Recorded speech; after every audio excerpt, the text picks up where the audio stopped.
then our content is also be used everywhere to learn different languages, local languages like Kiswahili. So we normally map our curriculums. Right now, I think we've mapped in 10 countries across Africa, but then we also consult school textbooks to identify these priority topics and gaps that we can use our content to address. But then we also consult education stakeholders through our different roundtable events, because just recently, as we're doing research for this new show, we are working with neurodiverse teachers and therapists and even parents to get us through the mind of those children, to see, okay, what can we prioritize? To see, for example, our cartoons, cartoons are very, very fast, and the music is very, very fast. But after a lot of research, it's actually not, the fast music is not good for children with like neurodiverse conditions, and then also colors. So we are using the help of these different experts to kind of inform what we're gonna be targeting and how we're going to teach those content that we're creating. But then another big one is human-centered design technique. And in this, I would say, for as content creators, as Faraja said, at the end of this session, we are all going to be content creators. So this is the part where you begin to really listen to and see how you're going to do it. And this is just a tip. So human-centered design, the approach that we use is because for us, we are creative people, We are content creators. We are not teachers, although we do work with teachers in office. But then what we are creating it for kids. We want the kids to learn. So this human-centered design is a process whereby through every stage of production, and we have so many stages of production, I come through in the very first beginning of the stage. We use children. So for example, if we're going to say we're going to teach children about, give me a topic. Numeracy, thank you very much. We need to understand first and foremost what comes to mind with numeracy. What is the target age group that we want to teach? For example, we want to teach three-year-olds numeracy. We need, first of all, to consult the curriculum to see, okay, what does a 3-year-old need to know about numeracy? And then once we know, we now go and sit down with these children and, okay, understand, okay, this child needs to know 1. Do they understand what is 1? So we give them like different exercises. We sit down with them to just assess at what level are they in.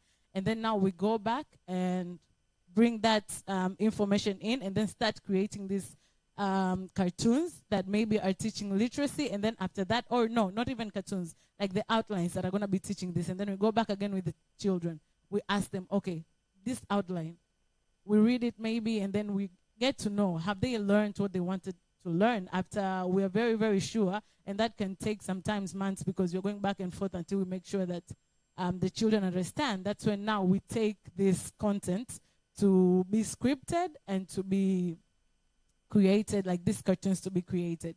So this human-centered design, it really depends because we do have content for parents also and caregivers. We use it, we do it with kids, parents, teachers, religious leaders, elders, community leaders, and whoever else can play a part in like educating a child. So a lot of questions that we get, and I think even my fellow members who are doing edutech get these questions a lot, like, are these cartoons really helping children learn?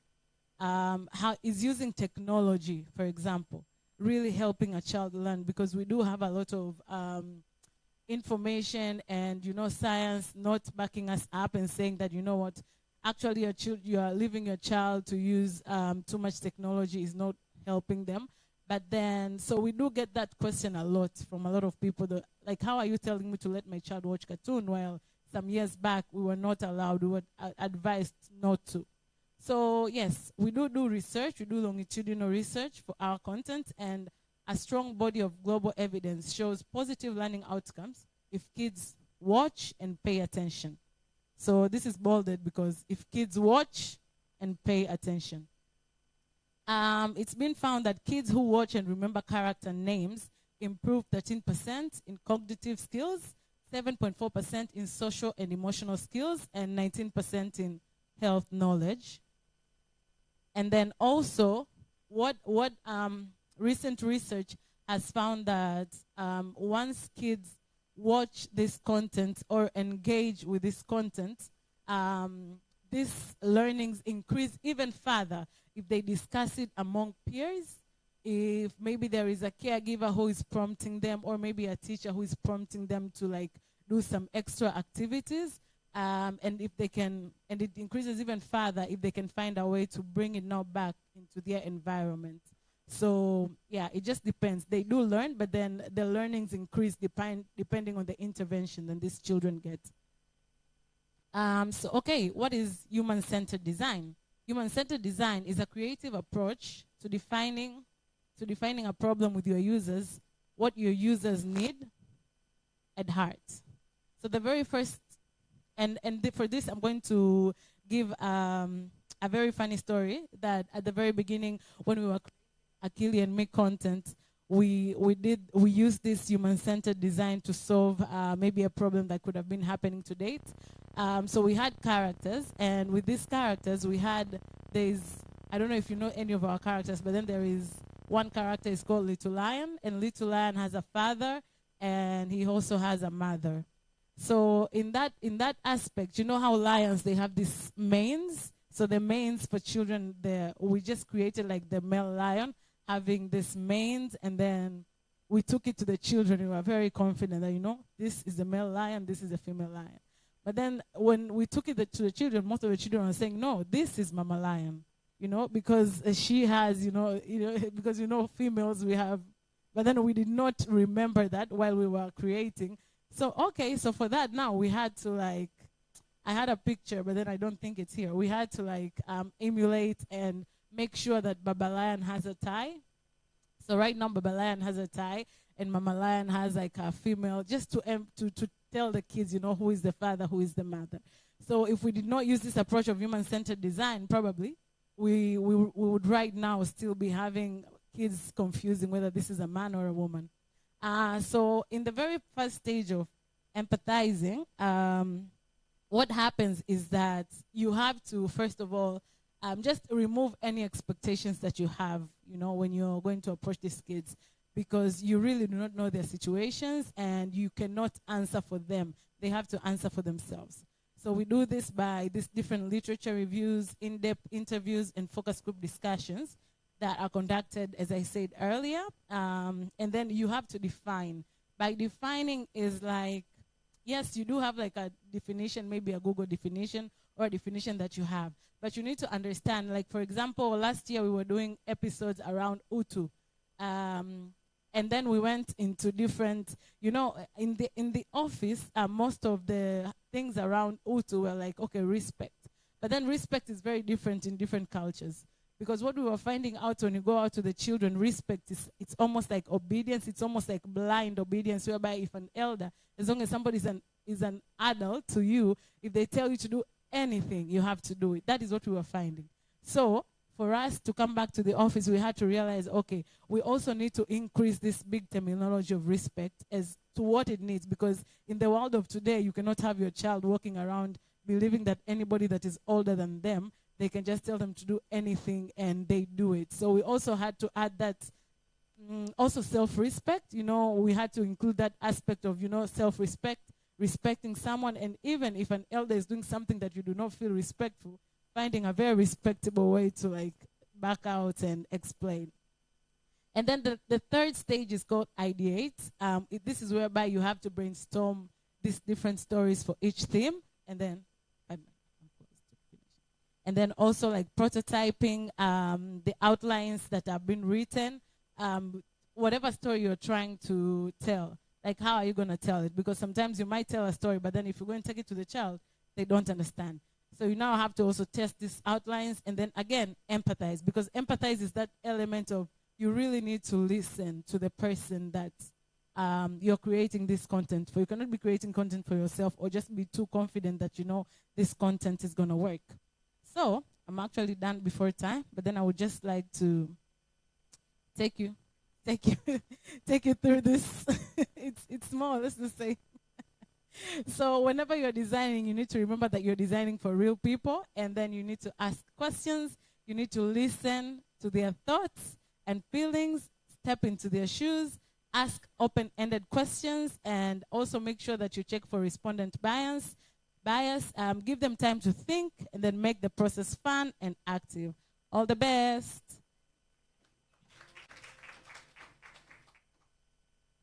Great. We'll have 5 minutes for questions. Lakini naomba nimkaribishe Betha for the presentation, and then we'll have questions for both of them after Betha's presentation. Karibu.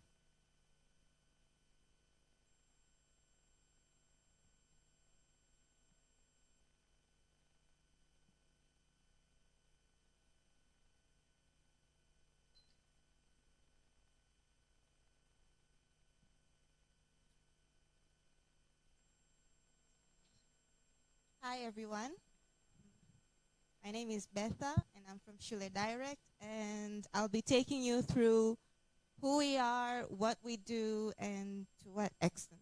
So Shule Direct is a non-governmental organization, and we deal with leveraging technologies into creating access for learning resources and content for teachers, parents, students, all education stakeholders on levels of primary and secondary. And we do have a number of products that we've been working on since we started. We have a web platform. We have mobile applications for secondary and primary. We also have an SMS platform known as Makini SMS. And we also have a learning management system, LMS, that works offline but also gives the same experience as the web platform. And apart from having products, we also do content creation, but we do not work alone. We work with school teachers. These are qualified subject teachers. They're the ones who create the content for us. But after the process of creating the content, we also do have a content review process whereby we go through the created content with experts and subject experts for consultation and to make sure that we have maintained the quality that is needed. Then we also have to take you to Tanzania Institute of Education for quality assurance. And after that, that's when we have our qualified relevant content that can be used in schools or anywhere for learning.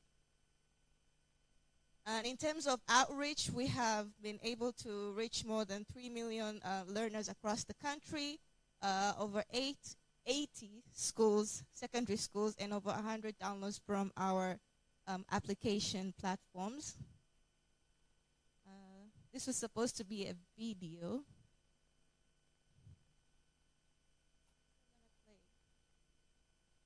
Oh, okay. I'll explain about it. So recently we have created a primary school platform. It's a mobile application which deals with providing access to learning content for primary school kids, especially the public schools. And what we did is we gamified the curriculum. We've created games for students from grade 1 to grade 7. So students get to learn through playing games. And this was also supposed to be a video. Sorry. So this is also one of the coolest features that we have. We have integrated artificial intelligence on our platforms. And this was to cater the need of access of teachers at schools. We do understand that not all schools have enough number of teachers. So we created a virtual teacher. We named him Teacher Kidevu. He's a cool Uber teacher who works to answer or cater to different questions that students can have. A student doesn't necessarily need to wait until he or she is at school. So what students do, they can just log in into our platform and ask academic questions to this virtual teacher, and he will be able to navigate through our platforms and bring the relevant answers to the students. And we on another platform, which is the Makini, it works on SMS, just like any other normal SMS And what we do is we provide quizzes and short notes for students to be able to learn using their featured phones. We have covered over 9 subjects now, and it does follow the curriculum. So it is through quizzes and short notes and Wikipedia searches that students get to learn the same subjects that they were able to learn at school. So we do understand the vast roles of NGOs in EdTech in terms of innovation, in terms of creating access and advocacy, and monitoring different monitoring and evaluating the different learnings that we create and the different platforms that we create, capacity buildings in terms of how to use these different infrastructures and platforms, developing skills to students, teachers, and other education stakeholders, advocating different policies and engagements as well. So after that short presentation, I'll welcome Faraja.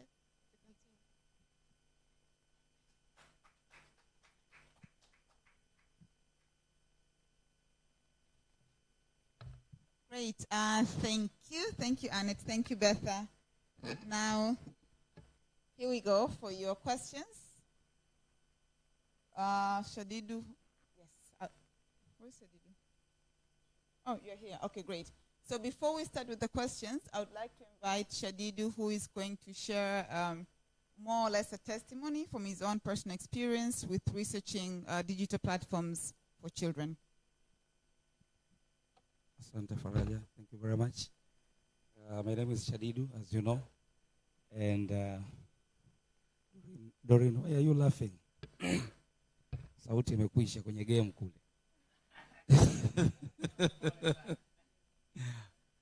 But you know the winners.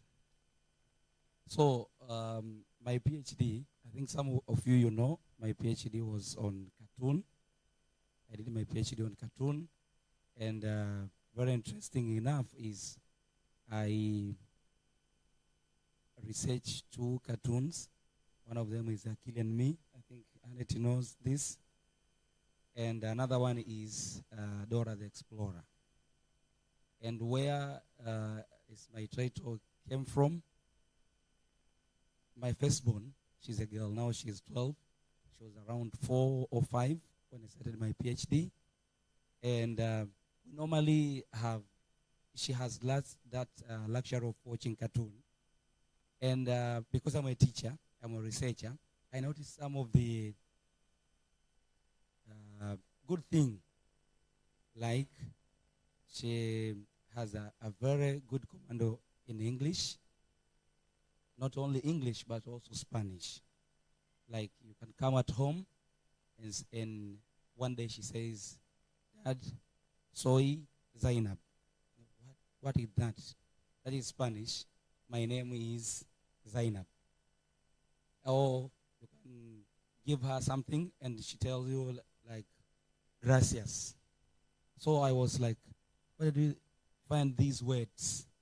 And only to know that this is coming from Dora the Explorer. But also about the critical thinking. She can ask you about the questions to try to corner you, and then you try to escape. No. You need to explain to me, what is this?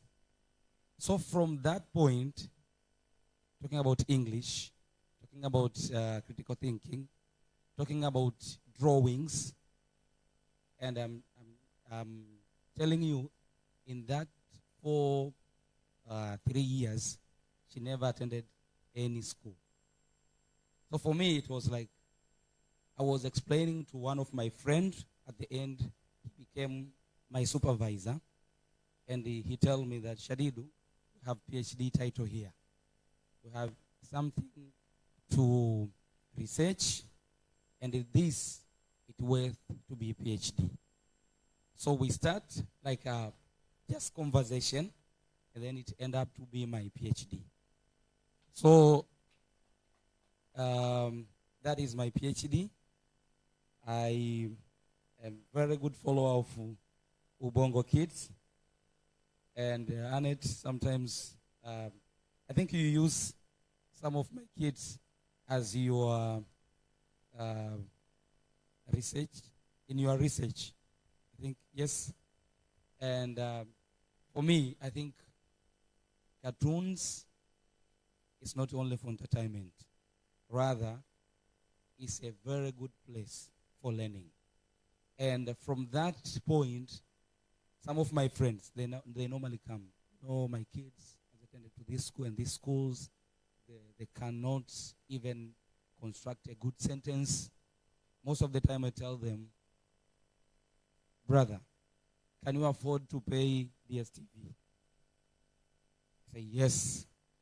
So please buy for them DSTV rather than English teacher, because DSTV, CBBS, especially CBBS, that is proper kind of cartoons. It gives you a good language command, but you learn a lot of things from that cartoon. Thank you very much. Thank you. Great. Thank you for that experience. So now you see we have evidence right in the room. I will give the microphone. Okay. Asante sana Dada Faraja. Yeah, I have 4 questions, 3 for Ubongo and 1 for Shule Direct. But before I move to questions, I would also want to provide testimony. As my daughter, who is at age 2 now, she can now count up to 10 because of Ubongo cartoons. She is called the Gracious. And one of the amazing things when I wake up early in the morning, preparing myself to move to job, and when she wake up, after saying Baba Shikamo, she said the next word is Baba Weka. Weka katuni.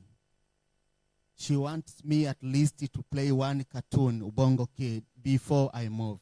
And the same in the evening, Baba Weka. So I have them in my phone right here. The app. Wanaweza wakasema ulinipanga lakini ukunipanga. Grayson, yes. Thank you for the evidence. We believe you. Yeah. Please proceed to the question. So ninazo nyingi sana. So mnafanya kazi nzuri na wapongeza. So swali la kwanza huwa najiuliza, ni rahisi hili unisaidie, kwa nini akili yana upinde ule shingoni wa rangi? What does it communicate? Na is it ubongo sign or what? Yeah, I need to learn. Kwa sababu nishawahi kuulizwa, hii amevaa ni nini? Ni cheni ni nini? Sasa unajua watoto na maswali magumu sana. So nisaidie leo nielewe. And the next question is, what are you trying to communicate to children when you mix characters, wanyama, animals, and human beings? And animals are also speaking, while in reality, animals do not speak. So what are we teaching children? What are we communicating to them? Yes. And the third question is, labda kama iliwahi kutokea, have you received any negative feedback from any beneficiaries of your cartoons, so parents, our children, anything, because we're here to learn, anything negative ambayo mliwahi kupokea na mli address vipi? Hayo matatu yanakutosha neti. Nipige kabisa na la Betha ili nikinyamaza na nyamaze jumla. Besa la kwako ni rahisi sana. Yeah, currently at Uwezo nimeanza kufanya initiative kama miezi 6 imepita kuwafikia watoto na wazazi kupitia low tech, na tuma SMS za kawaida kwenye visimu vidogo wanaita viswaswado. So I need to learn, since tuma message kama F6, I need to learn from you, how do you monitor the effectiveness of making SMS? If parents say now watumia, are they interested or not interested? Lakini pia unapimaje kama zina contribute kwa support wanafunzi waweze kuperform vizuri, na if you have percentage here una numbers? Thank you. Naomba nijibu kwanza. I'm not that sharp kukumbuka maswali yote. Okay, I've written them down for you. Yani nitachukua maswali mengine in the interest of time matatu. Naomba please nashukuru. Tusienda kwa Noela, lakini I would ask you to be as brief as possible. Including the responses, please be as brief and concrete as possible. Okay. Okay. Mimi nilikuwa na swali moja tu. Kama walivyosema wengine, katuni au technology, watoto wanajifunza haraka sana. Na wanajifunza vizuri zaidi. Najaribu kufikiria jinsi gani umesema kuna jinsi ambavyo kuna katuni nyingine inakuja ambayo inakuwa ni more inclusive. I'm trying to think how it can reach needs of all children. Au mtakuwa mna groups. Maybe you can also think about it. If you can group it in according to children needs. Ili iwe rahisi pia, kwa mfano kwenye shule kama za kwetu ambazo ziko inclusive, kuwapa watoto sessions. Sisi tuna session ya video ambayo watoto wana watch videos na wanajifunza kutoka hizo kwenye katuni mbalimbali. So ikiwa na contents ambazo ziko according to children needs, itakuwa rahisi kuwa group watoto kulingana na mahitaji yao na kile ambacho tunataka wa catch up. For example, there are some children who needs to learn activities for daily living. Some of the children, they have not captured activities for daily living like going toilet and other things. Maybe you can think about it and come up with something which can reach needs of all children in an inclusive setting. Thank you. Thank you. Thank you, Noela. I think that is a suggestion, Annette. Yes. Asante. Yes. Elvis from Haki Elimu. I have two questions. My first question goes to both Ubongo and Shule Direct. When creating these contents, we normally use models. There are some sort of models, AD, Gagnes, 9 events. Sorry, you cannot hear you. Sorry? Yes, now we can. Okay. When we create these contents, we normally use models that guide us. There are some sort of principles, I think. Either Bloom's taxonomy, AD model. So can you just give me, from your perspective, especially Ubongo kids, what models do you use in creating these contents? Because they're the things that guide us. The second question goes to both of you. Now, experts in this content creation, instructional designers, there are quite many. How do you engage them, especially those from universities? Because I did a Bachelor of Science in ICT with mediated content development. And my final project was creating e-learning content using these multimedia authoring tools, Adobe Activate, Camtasia, then integrating it with Moodle, LMS for offline mode. So you find there are many experts at the university, but once they graduate, nothing is done. And you are doing this, so you can just have something from them, then integrate it to your work that you are doing, then you get a good product. That's my two questions. Thank you. Thank you. We'll take one final question and then you'll have the responses. Langu ni fupi. Naitwa Elisante natoka Akili. Na linaenda Ubongo Kids. Nilitaka kuelewa tu ni kwa namna gani mnaishua kwamba hizi katuni ambazo mnazitengeneza zinakuwa na local content, kwa sababu mmesema mnafanya mapping ya curriculum kwenye nchi nyingi Afrika. Lakini kilichokuwa kinakosekana kwenye TV hasa kwenye upande wa katuni ni kuwa na katuni ambazo zina local content. Sasa mnaweza vipi kuhakikisha kwamba kweli katuni zenu na target kutoka Tanzania na zinakuwa zina maudhui ambayo yanaendana na mila na desturi zetu? Asante, thank you. Annette, you can now respond very briefly. The first question was around the rainbow. I know this is a popular question. What does it mean? What does it represent? The second question was, what are you trying to tell children by having animals speaking? So the combination of animals and human beings. And the last one, which is quite interesting, if you've ever received negative feedback, and maybe what was the negative feedback. Then the question for Betha was around Makini SMS and whether you were able to track the learning outcomes with Makini SMS and how you're doing that. And the last two, if I got you correctly, your first one was around the model that they both use. What was the second one? Okay. Right, okay. Yes. And the feedback, I think the feedback mechanisms and what they actually get. And then, of course, how local is the content? So should we start with Bertha? Because I think yours are 3, and Annette, yours are 5. Yeah? Okay. So in terms of how we share the reports, we have a report mechanism for parents who are wanafunzi wakifanya quizzes au waki-interact with our platforms. We do have means of having parents access the reports on our websites and all of our platforms. Now, in terms of modules, most of our content is academic. Kwa hiyo what we follow is the national curriculum and the syllabus the darasani.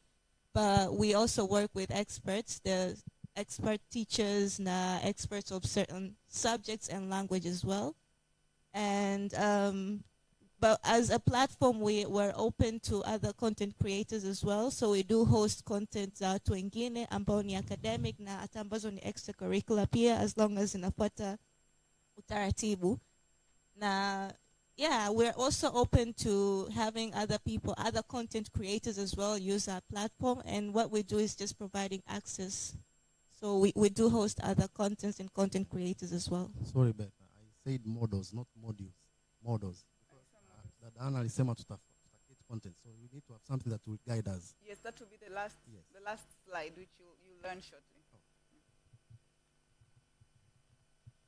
Annette, karibu. Asante sana. Maswali yangu ni mengi kidogo, kwa hiyo kama sita kujibu kiundani afu nimeambiwa kwa ufupi, so it's very contradictory. So I think after kwenye kipindi cha lunch kama nitakuwa sija kujibu, you can follow me niwape majibu zaidi. I choose kuanza na hili la wanyama. Wanyama na binadamu wanaongea. I don't know if you notice, lakini kwenye kipindi cha Akili and Me kuna two paradigms.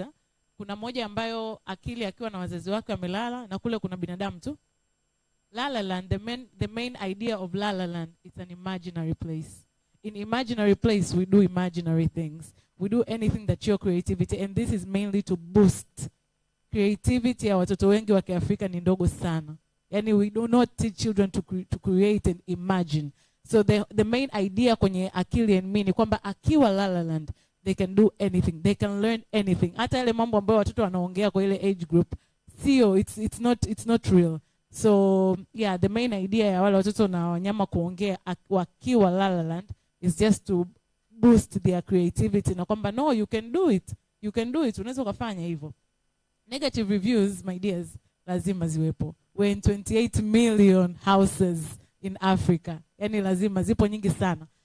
The thing is, maybe moja ambayo nakumbuka na haikutoka huku Tanzania, ilikuwa ni haikutoka Africa, ilikuwa ni they were saying that, you know, Akili, her home is in Arusha, the karibu na Mount Kilimanjaro. So we had a review that, why are you portraying Africa to be poor? So like, why are you showing that like Africa there's a poverty? And that was from an American person. But then you also have to understand where a review is coming from, because from their mentality it's like Africans have been pushed down sana. So but then the reality, like, I don't think being in a hut is a sign of poverty. So yes, negative reviews zipo nyingi sana. And then I see there is a question about models. I think that's a very, very deep. I'm not sure which models exactly you're targeting to get an answer. So naomba, if you can explain to me further after kipindi cha lunch, I can try and answer that. And then I will answer hili la the locality. So the thing about Akili and Me and Ubongo Kids, we go and use a test with watoto wa shule za primary school. Watoto wa Shinyanga, watoto wa next week I'm going to Tabora. Yani watoto, we don't even do private schools very few times unless a private school is to approach. So we create with an African child. So whatever you're getting, that is as local as it can get, because we are creating with them. We're creating for them. So mila na desturi, it's very subjective. Kwamba zinaendaje na mila. What is your definition of mila na desturi? That is very subjective. So I don't know if I can answer that satisfactory. And then kwenye swala la rainbow. swala la rainbow, umeniuliza ni kile ni nini. So that is a rainbow. For me, at least growing up, I remember being taught colors using the rainbow, because like that's the biggest thing with the most colors. So the very idea of that ni kwamba that's a rainbow ambayo inatumika kumfundisha mtoto the different colors, and also how the colors can merge into each other and form another color. So that the idea that I know there's a lot of politics into this, and I really remember kuna meeting at 10 Met, there was a lady who said, please remove politics from children's education. So there's a lot of political stuff happening. But then basically that is a rainbow that is teaching children different colors, but then also how the colors can merge into each other. For example, red and yellow to form green. So like it's a very good depiction. But then we also use it as in the beginning, we used to use it, zilikuwa rangi zote 8, but then we said, okay, fine, because there's a lot of talking about we're going to put only the primary colors. So right now, kama umenotice zipo tu rangi 4 ambazo ni the primary colors, but then the main depiction is just to teach children the colors, and also we use it, I think sasa hivi imebadilika, but we used to use it as a means whereby Akili would teleport from her home in the mountains to go to La La Land. So I hope nimejaribu kujibu mengi. Yes, I think for any further clarification, please tutafata Betha na Annette wakati wa lunch. So now we'll move. Yes? Sorry, one last question, please, to both of you. Sasa hivi with advancement of technology, where do you see yourself, sababu tunaenda 5G and we need to move to that part? Like when it comes to 5G, mfano, the cost goes high for these either devices or internet. Where do we see ourselves as Ubongo and Chure Dialect? Sorry, I'm going to force to answer that. This is something that is very, very important that I did not address. I know that you've mentioned the part of cost, but for us, and this is like a giveaway gift for each and every partner today, we have a free website whereby every partner can go and download all of our content for free. You know, even if you do not have hela voucher, come here one day, drink coffee, download all the content that you need.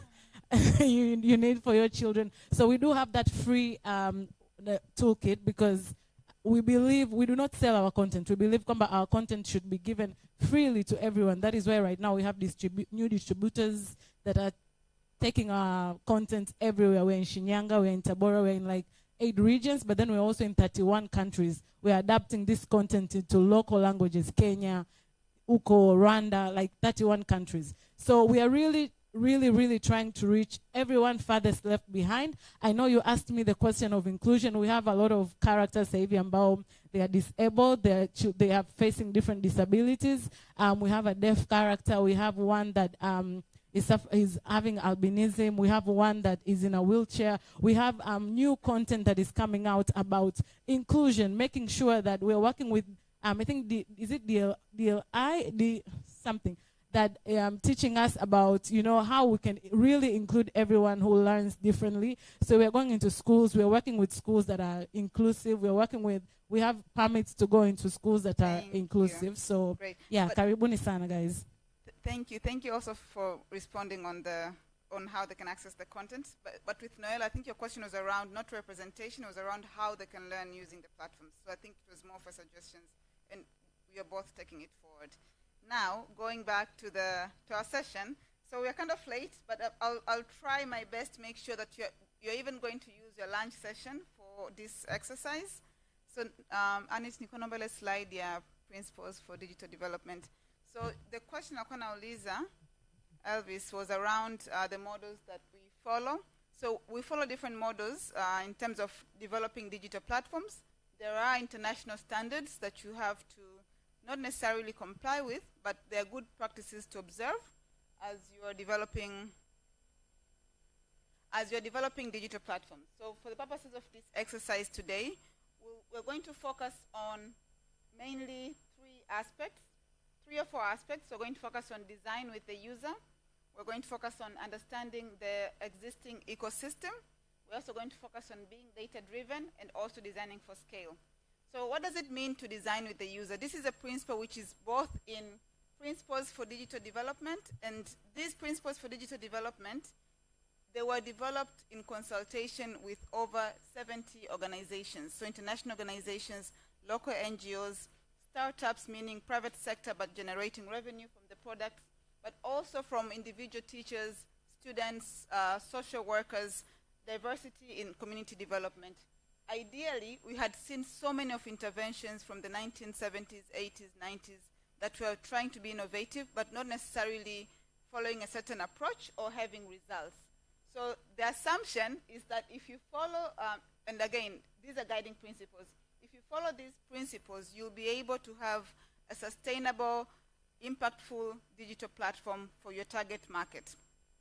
And it cuts across. So it can be education, it can be health, it can be climate change, it could be any sector. So the first one, design with the user, is a very common approach where you're not supposed to be creating a platform for your users, you're supposed to be creating your platform with your users. So engaging them from the design aspect, from even thinking what are you going to create for them, you're supposed to do that in consultation and throughout the process. So you'll find that, and it's what Annette said and Betha said, throughout the process of content creation and digital platform development, you find that you always have to go back to your user to be able to get that feedback, but also to incorporate the feedback. And the exercise we're going to do today, we also expect you to also design with the users. So during a lunch break, we encourage you to go and ask the people in this conference what they think about your product. They could be again working in education, which they are. They could be parents. They could be perhaps working at a policy level, at whatever aspect. But we encourage you to also design with them, show them your product, ask them what they think of it, ask them if it's going to be impactful. The second aspect is, of course, understanding the existing ecosystem. So what it really means is that you cannot design something which is in isolation of what the ecosystem is all about. Ken mentioned this briefly when he was giving the synopsis of the different sessions. What he really meant was we need to understand what is happening at the policy level, what is happening at the community, at grassroots level, what initiatives are there, what are other people doing, what has been done before. So now perhaps we have Sure Direct and Ubongo Kids and other EdTech interventions, but what else is out there? So that when you're designing a solution, you are not actually starting from scratch, you're actually putting another block on top of what is already in the system. So if you understand the entire ecosystem, you're able to actually contribute and not set up a new entire intervention. And again, the only way to be sustainable is also if it's people-driven. People are part of the communities, are part of the ecosystem. So designing with them and including them in your process, but it takes understanding. So understanding, it could be from data, it could be from interviews, it could be from consultations, but so long as you're getting that understanding. Then, of course, the last thing, the beauty of technology. You're not supposed to be thinking of a single classroom when you're designing a solution. Technology enables you to scale. It enables you to reach beyond 60 students to 1 million students. So as you're going to be designing a solution, think of how you're going to reach 1 million students with that solution. So think, if you're going to design with the user, you actually think, what do my users have right now that I can actually leverage, or that can actually support my scale plans? So if my users have TVs, for example, I know that our users have TVs in their households, which means if I want to design for scale, I have to think of how I can actually use the TV that is already existing.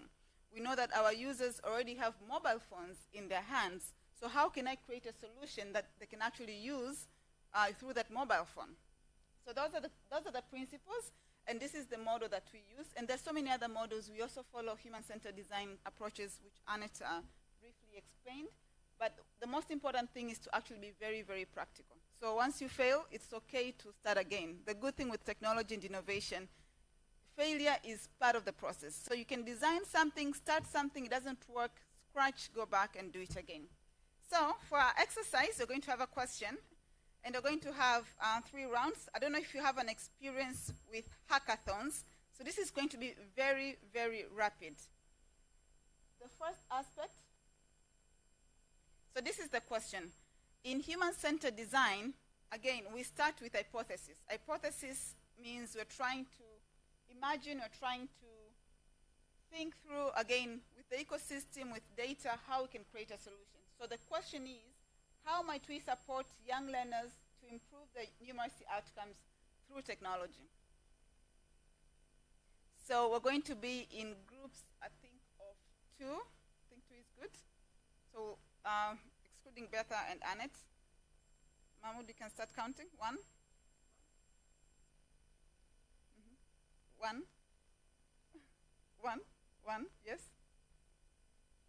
1. Yes. 1.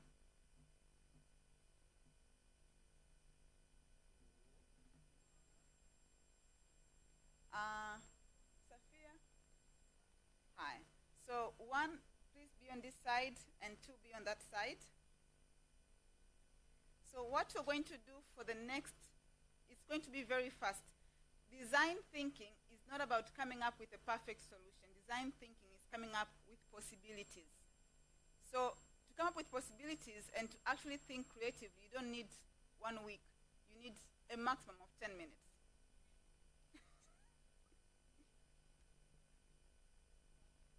One pale, 2 kule. Zile kachori zishaisha naona. Kachori zimeisha.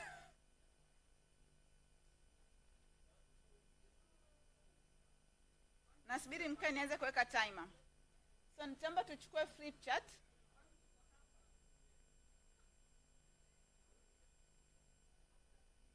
Amna 3, kuna 1 na 2.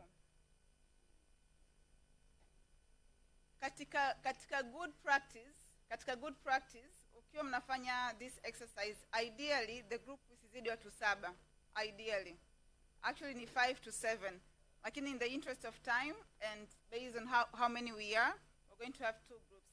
But if you're going to do a human-centered design thinking exercise, the advice and the good practice is not to exceed 7. And that's the standard even with team management generally. 5 to 7 is a good number to actually be creative and to have an impact.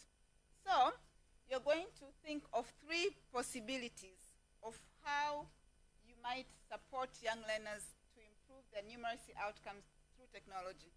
Yani, there is no right or wrong. So think anything. Fikiria labda nataka kuanzisha kipindi cha radio, wanataka sijui kufanya nini, sijui simu ifanyeje, sijui labda kuna satellite mahali.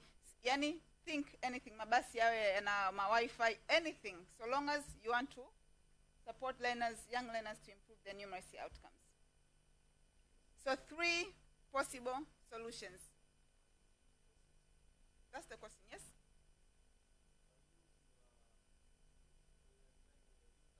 Is it, yes, hizo tazitumia tuzirudishe.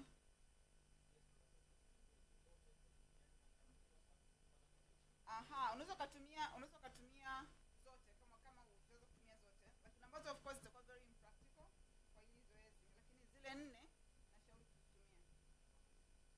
Hebu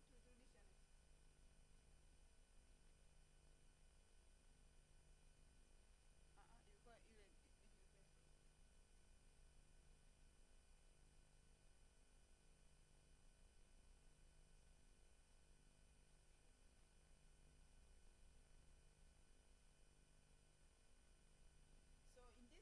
Ilikuwa ile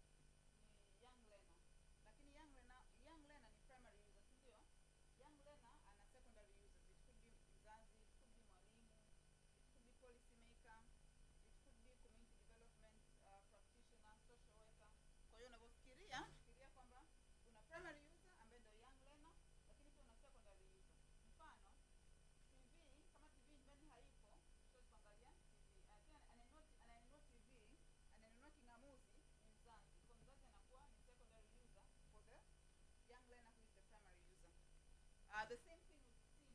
Kwa miaka 7 tumeje simu au tumeje laptop au kishkwani. It means kwamba you need mzazi kwanza awe nayo, lakini pia atoe ruhusa mtu aweze kutumia. And again, understanding the ecosystem. So as you're thinking, think kwamba you need to create, you need to consider those factors. You can choose any. You can choose kwamba badala ya kutengeneza kitu kipya mfano, you want to improve what your director is doing. The maana ku reuse and improve. So you want to take what they're doing and then improve it, or you want to improve what Ubongo is doing. So instead of creating something new, you're actually going to recreate or reuse and improve what is already existing. So you can choose any of the principles, but so long as unazifuata walau moja au mbili au tatu. Katika your solution, you also have to tell us what you considered. Kwa unaposema kwamba pengine labda tumefanya hivi, there has to be a reason kwa nini nimefanya hivyo. So your reason will be based on this case. Kwa sababu tumechukua hii approach because tulitaka labda kuwa data driven. Data shows kwamba watu wengi wanasikiliza redio. Mfano, au watu wengi labda wanaangalia TV au simu zinakuwa au you spoke about growing technology. So all of that. Yes? Okay, great. So we have 5 minutes of coming up with 3 possible solutions. Yes.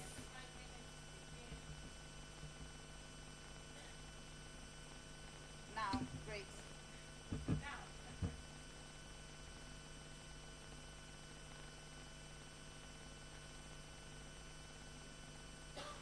Better going to join that group? I'm going to join that group.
mind you, it's about possibilities. There's no right or wrong.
We have 5 minutes towards lunch.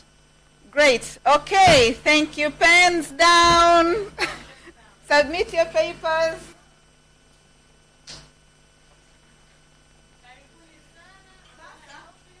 The first test that we're going to do, we're going to do an internal consultation exercise where this group is going to consult for that group and that group is going to consult for this group.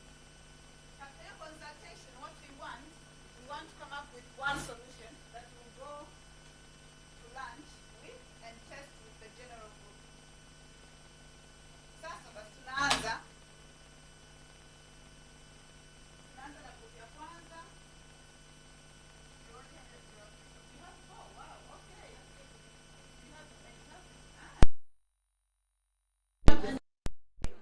Ingawa nyinyi wale wanafunzi ambao mnatoka mtihani wenu wenyewe. Kwa kweli.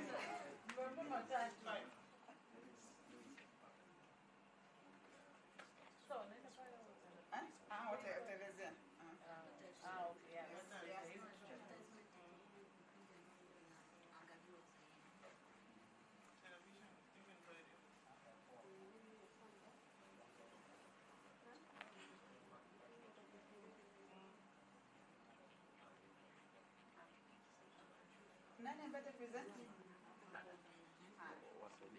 Karibu.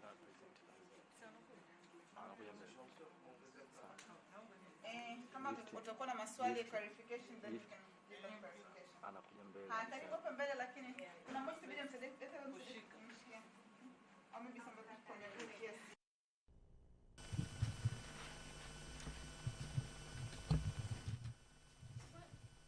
Jamani, au panda hapo juu. Ungepanda juu. Yes, yeah.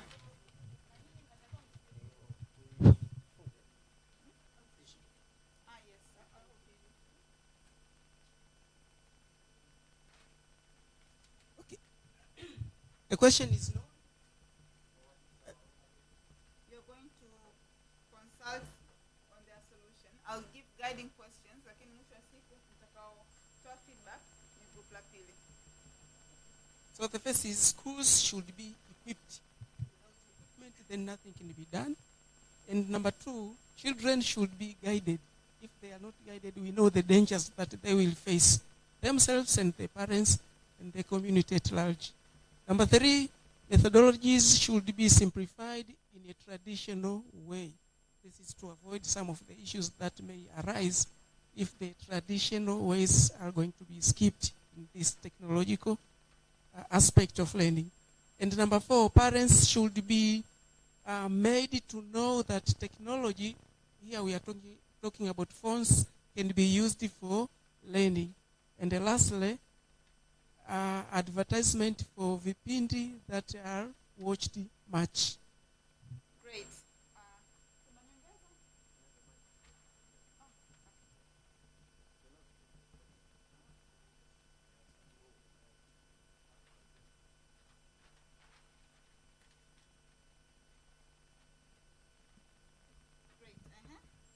Hapa amesema schools should be equipped with technological infrastructures. Sababu tunatengeneza hizo content zinafikaje kwa wanafunzi, na kwa wanafunzi It can either be through teachers au infrastructures ambazo ziko pale shuleni. Yes. Na hapa kuguide tunachoongelea ni kwamba lazima wapewe miongozo namna ambavyo wanaweza wakavifuatilia hivi vitu. Ndio kitu ambacho kwa tunaongea. Kingine tulikuwa tumesema advertisement for vipindi. Mfano with the use of technology tunaweza tukatumia mfano la IVR, interactive voice response. Kwa kuna hiyo awareness kupitia na imani tunajua IVR ile unapiga simu bonyeza moja kusikiliza nini.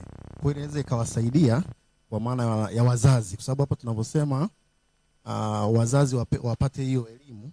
Wazazi wanaweza kaanza na IVR, then advertisement kama vipindi vya TV na mostly mfano labda with haki elimu huwa kwenye michezo watu na ile matangazo yetu ambao ndio wengi wanafuatilia. Kwa hiyo inakuwa rahisi hata wazazi wengi kufuatilia, walimu wote na hata wanafunzi pia. Kwa hiyo inakuwa rahisi tumefika huko. Thank you. Sasa, in any of the solution you're going to choose, you're actually going to design your solution. Kwa mfano, mkisema kwamba mnataka kufanya shule iwe equipped, na assume kwamba mtakuwa mna resources to equip the school with the right infrastructure. Yes. Mkisema kwamba you want children to be guided, I'm assuming kwamba you're actually going to create your guidance or guiding material Yes. as your product. Because ultimately what we want products. Yes. Yes. Absolutely. Now, the same thing with methodology. You're actually going to create for us a methodology.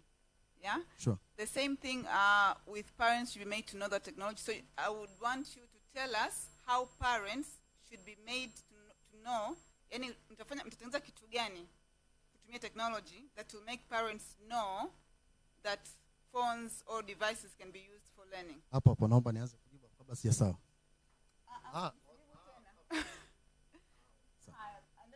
The final thing pia hata ilo tangazo, Yes. itabidi pia mtutengeneze tangazo. So the good thing with this exercise, I would expect you to actually draw your solution, because at this point hatuna mechanism, lakini then you can draw all these solutions. What we want ni product. Sawa? Yes. Haya. Feedback from the group consultants. Amjepewa mkataba bado eh?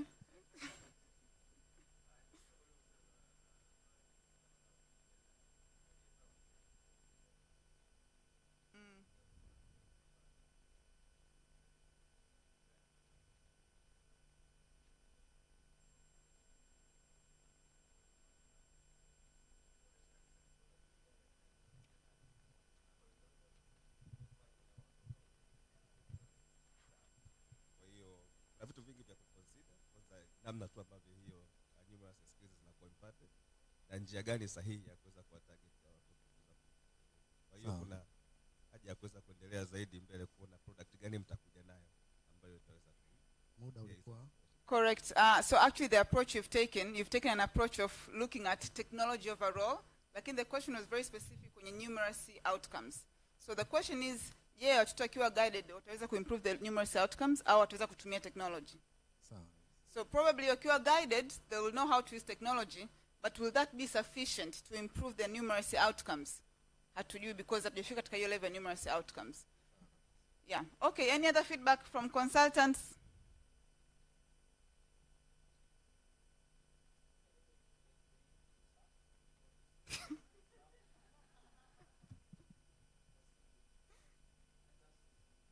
Sawa. Kuna feedback tofauti from group 2? Hamna. Sawa. Asanteni. You have the feedback, so now you can go and redesign. So this process now is called iteration. Iteration is when you receive the feedback and use it to improve your solution. In this case, tumejua kwamba unachokitengeneza sio ambacho beneficiary anakitaka. So now they're going to design something which beneficiary nia yake ni kuimprove numeracy outcomes.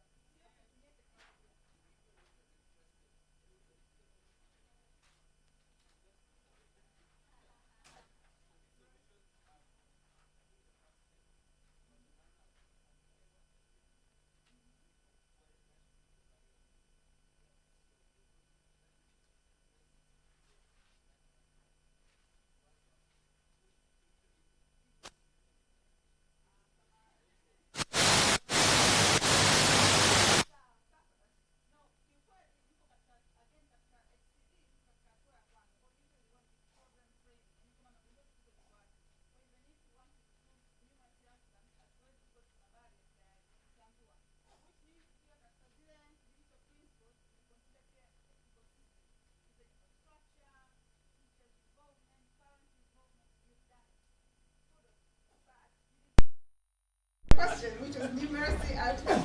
Ni hatua nzuri, so they expect you now to refine your solution. Yes. Okay, great. Group 2, so group 1 jendaeni, hata pia wao kama huko na huko ni hata kama tunajifunza group 1. Looking forward for your inputs. Yes. Haya, as the question ilikuwa inasema, how might we support young learners to improve their numeracy outcomes through technology? Sisi tukaona the first thing will be good kama tunaweza kudesign with the user. Na user sisi kwetu hapa ni hawa young learners. If you can design the content with the user. Lakini pia tunafikiria kwa sababu huwa tuna tabia kuwafikiria wale target beneficiaries wetu. Lakini we might talk to them, ni vitu gani, ni gaps gani, au ni critical labda areas gani, for example numeracy ambazo zinawatatiza, ambazo tunaweza tukaandaa content based on their needs kwa ajili ya kuaddress, na tunafikiria in most cases our young learners huwa wana prefer sana play based, ambazo zinawafanya wajifunze vizuri zaidi. Na hapa tukatoa mfano wa nyimbo, na tukatoa mfano wa nyimbo moja iko kwenye Akili and Me ya chupa 10. I think Dr. Mariam anajua kuimba vizuri zaidi, lakini this is one. Mama ana chupa 10, ukitoa chupa moja zitabaki ngapi? Yes, na tunasema kwamba tukafikiria kwamba baada ya kudesign content na user, the most approachable nani ambayo tunaweza tukotumia ni TV, na device ni TV. Kwa nini TV? Kwa sababu pia mamlaka ya TCRA inaonyesha kwamba watu wengi wanatumia TV na radio. Lakini pia tunaona it's affordable, unlike mobile phones. Lakini pia it is convenient, inaweza kutumika for public consumption, kwa maana kwamba watoto wa Shadidu, watoto wa Dr. Mariam, watoto wa Anet, wote wanaweza kaenda sehemu moja wakajifunza. Lakini pia it's very learning, it's about, wanasema unaona unacho, kuna ule msemo wa Kiswahili, but I want to mean kwamba inapokuwa visual mtoto anaona, anajifunza kwa urahisi zaidi. Lakini pia tunaona kwamba with this design inakuwa collaborative, kwa maana ya kutumia TV, because again a lot of people can come to learn together, but also it gives room for others to come and learn. Lakini pia ni kwa namna gani tunaweza ku improve hii numeracy? We think inaruhusu feedback. It is data driven kwa sababu inaruhusu pia feedback by the use of TV. Tukaangalia uwezo assessment. The last assessment ilifanyika mwaka 2017 ilikuwa na ile swali kama watoto wanaangalia ubongo learning.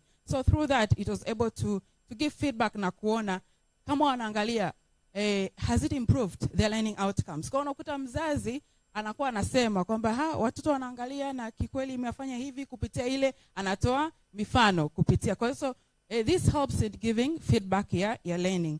Lakini pia through that tunafahamu kupitia TV ukitaka kujua umereach watu wangapi, it is easy to, because they have those recordings kwenye media zao. Asanteni na karibuni kwa input. Asanteni sana group 2. Thank you for incorporating the principles for digital development, which you also did. So just as an approach, it's usually usually you start with the solution. Kwa mfano mngesema kwamba tunataka kuwa na play based nyimbo kwenye TV, then swali ni kwamba tukifanya play based nyimbo kwenye TV, katika process tumedesign na user, are we being collaborative?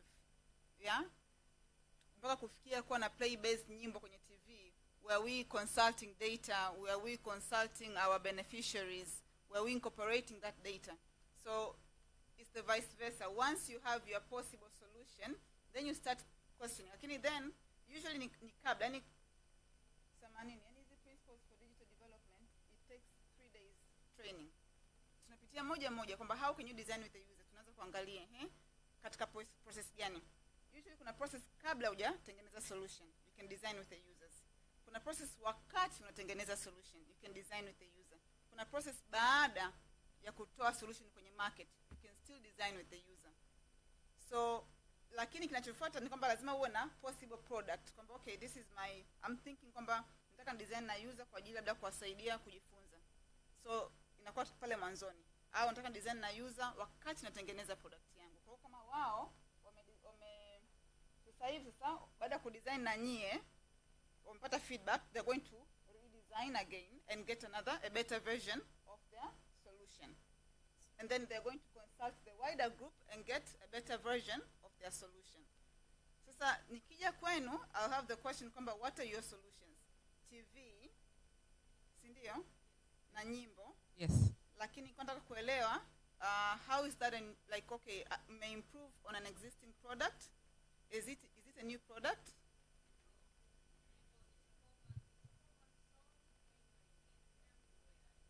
So you did not come up with a solution.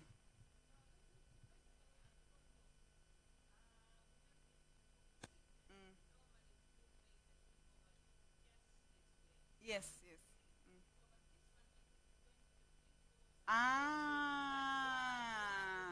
Okay. Tayari. Okay, so this is not like Ubongo. This is play-based TV program. Yeah.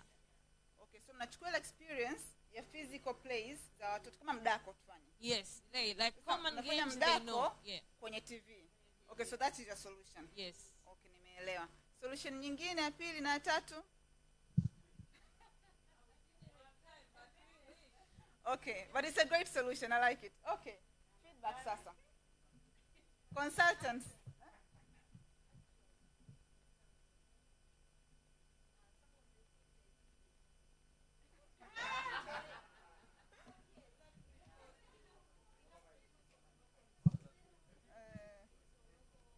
Yes.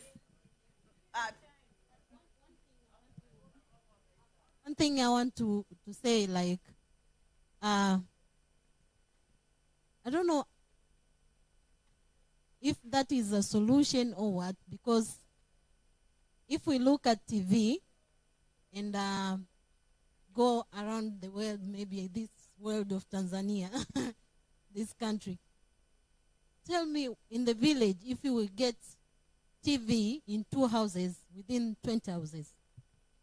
We will not, but when That's there is one, it is enough for public consumption. A lot can come in and That's watch. why I said we are looking at children who are going to school. And we came up with the idea, with the possible solution to make sure there is infrastructures in schools so that children they can access. Okay. Wait for consultants. Relax. Consultants. No. Okay. Yes. So for us, what Noella was saying is that we don't agree with the data driven on your solution in related to what she said, because then we want to see all the kids getting what you're saying, because we are aiming at all the kids in Tanzania from the urban. Otherwise, you tell us that your solution is based on the town, like you are solving the problems for the town, basic, like where they're already looking at the Ubongo and Shule Direct and other programs. But if you want to involve everyone in Tanzania, then that is not data-driven. That's what we are saying. Because then we see the TVs will not reach there. Like it's not possible to have those improved. You are trying to reuse, but you're not using that principle really. You have to go back for something. Okay. More consultation? Yeah. And the thing that we need to think is the time that the students spend at school is quite high than at home. So I think if we improve the infrastructure at school, it will be quite easy. Okay. Sabrina.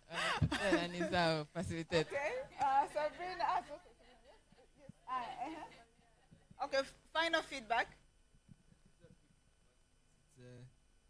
We complement each other. So we are inviting you to join us.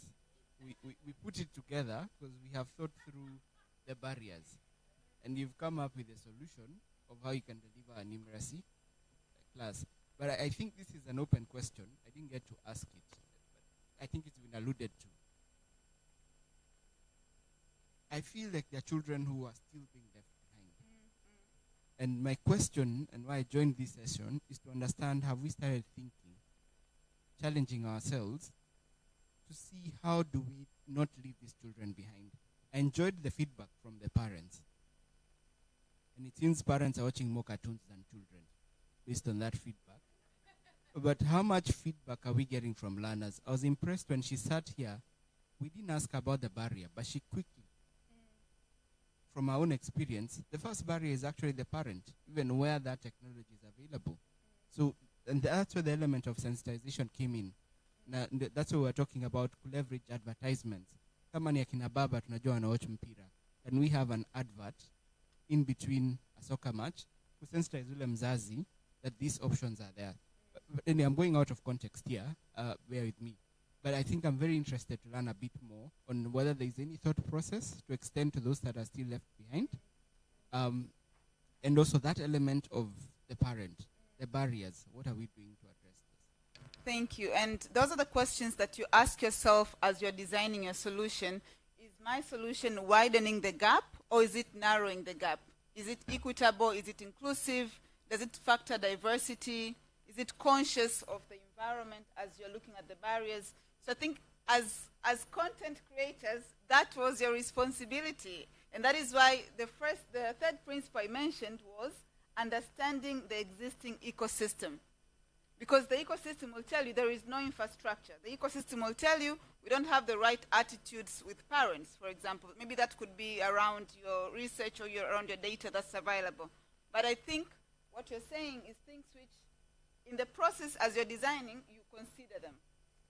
So as you're considering the barriers, and again, because katika hii process ya a crash HCD exercise, we have skipped a number of factors. A critical factor, a critical part of the process, katika process ya HCD, ni user journeys. Yani kujivalisha uhusika wa yule ambaye ni mtumiaji wako. Kwa hiyo kama ni mwanafunzi, unavaa uhusika mwanafunzi. Huyu mwanafunzi anaamka saa 11, akachote maji, aje yapike sijui uji, atembee sijui kilomita 4 kwenda shule, arudi. Unamwambia mwanafunzi huyu tena asome darasani, mwalimu hamna hiyo yani unavaa ule uhusika. And so you start designing a solution ambayo inaakisi mazingira ya beneficiary wako. So mna solution moja, feedback mmepokea. Please go and work on the feedback. Refine your solution. Are we okay with solution hiyo moja wa refine? Okay, great. So they like your solution. So go and refine your solution based on the feedback. As you're refining your solution based on the feedback, it means you have to start thinking of the challenges of the same. So how are you going to address those challenges with your solution? So great, you have a solution, but please refine it. Yeah? Tunawashukuru sana. And here you can consult now the community, parents, teachers, the social workers who are here to actually improve your solution. Hongereni. Perfect. Eh? Yes. Yes. Sasa, yeah. So again, you're also going to refine your approach. Do you want to now be a mutual team and look at the barriers as they're looking at the solution? Do you want to work together? Do you want to have a new